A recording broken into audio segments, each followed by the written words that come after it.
Guerre en Ukraine, Kiev tire ses premiers missiles de longue portée contre la Russie, Poutine agite la menace nucléaire. Entre les déclarations fortes, les avancées sur le front et le bilan des combats, voici l'essentiel de ce L'info du jour. Les États-Unis ont à peine donné leur feu vert, que l'Ukraine a aussitôt lancé des missiles de longue portée américains contre la Russie. La première attaque de ce type depuis le début du conflit a eu lieu dans la nuit de lundi à mardi. À 3h25, l'ennemi a frappé un site militaire dans la région de Bryansk avec des missiles tactiques ATACMS, a déclaré dans un communiqué le ministère russe de la Défense, précisant que 5 de ces 6 missiles avaient été détruits, et le dernier, endommagé par la défense antiaérienne. Si Volodymyr Zelensky n'a ni démenti ni confirmé cette information, se bornant à dire que son pays avait bien ses armes à disposition et comptait les utiliser, un haut responsable ukrainien s'est chargé de le faire.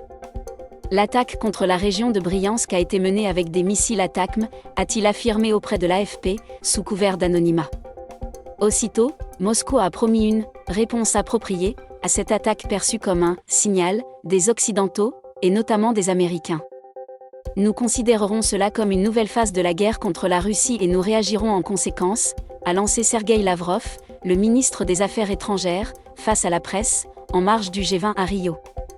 Vladimir Poutine, lui, ne s'est pas encore exprimé publiquement. La phrase du jour. Au 1000e jour du conflit, Emmanuel Macron a réitéré le soutien de la France à l'Ukraine, saluant une résistance courageuse à une guerre d'agression illégale et injustifiable. 1000 jours que la Russie poursuit son dessein impérialiste et brutal, en ciblant les populations civiles et en violant les principes fondamentaux de la Charte des Nations Unies. 1000 jours que nous nous tenons résolument aux côtés de l'Ukraine et de son peuple, pour faire triompher la liberté, la paix et la justice, a écrit le président français. Le chiffre du jour.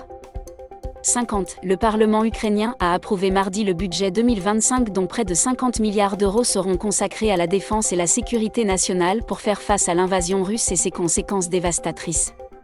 Soit 60% des dépenses. L'annonce a été faite sur Telegram par le Premier ministre Denis Shmyhal.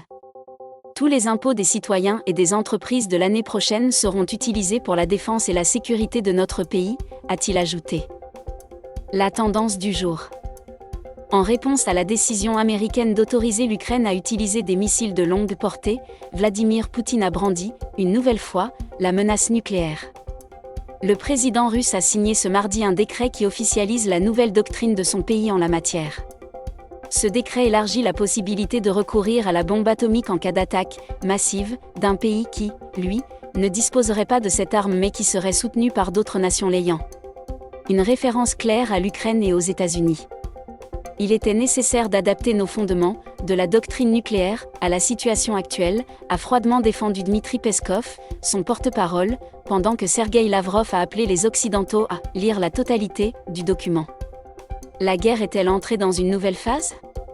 C'est une nouvelle démonstration de la rhétorique irresponsable dont la Russie a fait preuve depuis 2 ans, estime un porte-parole du Conseil de sécurité nationale des États-Unis.